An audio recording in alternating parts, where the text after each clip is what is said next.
Do you always wonder why your drawings do not look hyper-realistic? Well, that is because of the lack of contrast in your drawing. Many of you will not know what contrast means in art. Well, let me tell you.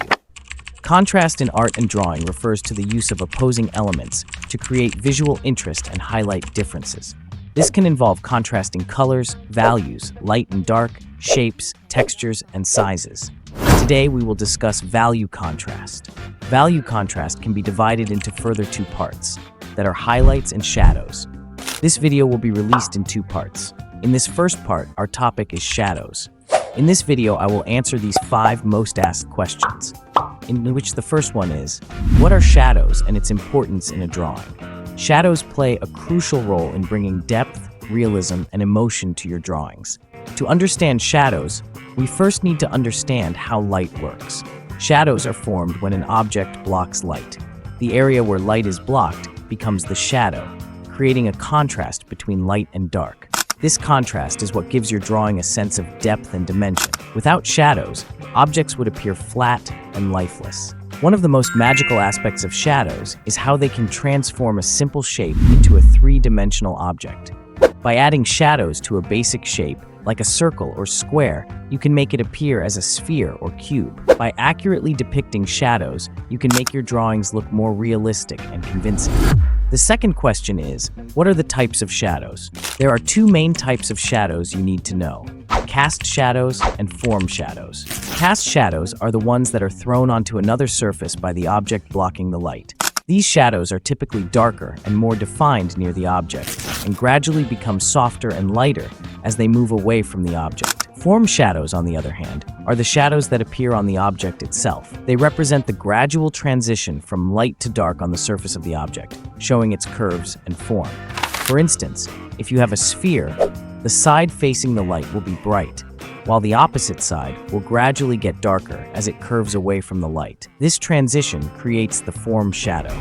Another frequently asked question is how to identify the light source for a drawing. Before you start drawing shadows, the first step is to identify your light source.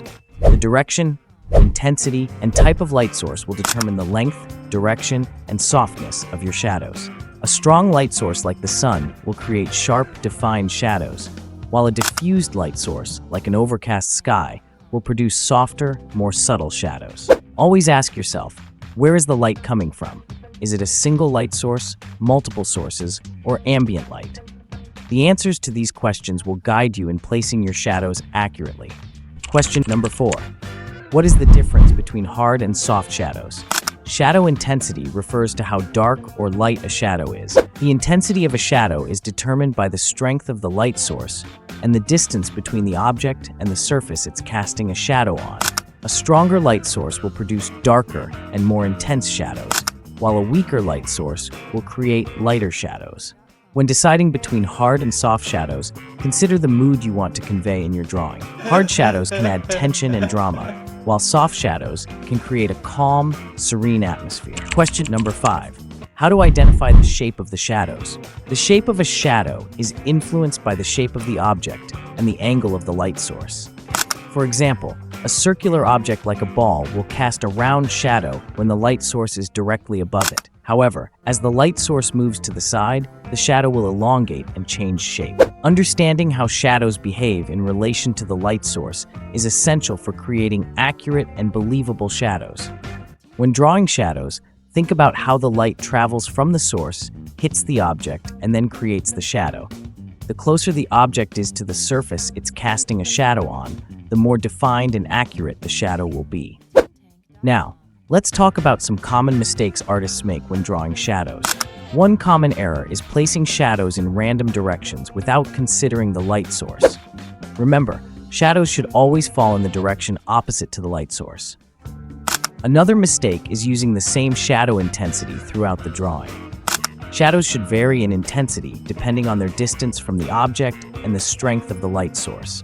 Also, avoid ignoring the form of your subject. Shadows should follow the contours of the object to create a realistic effect. By avoiding these common mistakes, you can ensure that your shadows add realism and depth to your drawings rather than detracting from them. One of the best ways to improve your shadow drawing skills is by observing real-world shadows. Take a moment to look at how shadows change throughout the day as the sun moves across the sky. With these tips and techniques, you're well on your way to mastering the art of shadows. If you still have some questions, then you can ask it in the comment section. Also, if you want to support this channel and watch the real-time tutorial videos of my drawings, then do check out my Patreon profile. Link will be in the description down below. Until then, bye bye, tata, goodbye, gaya.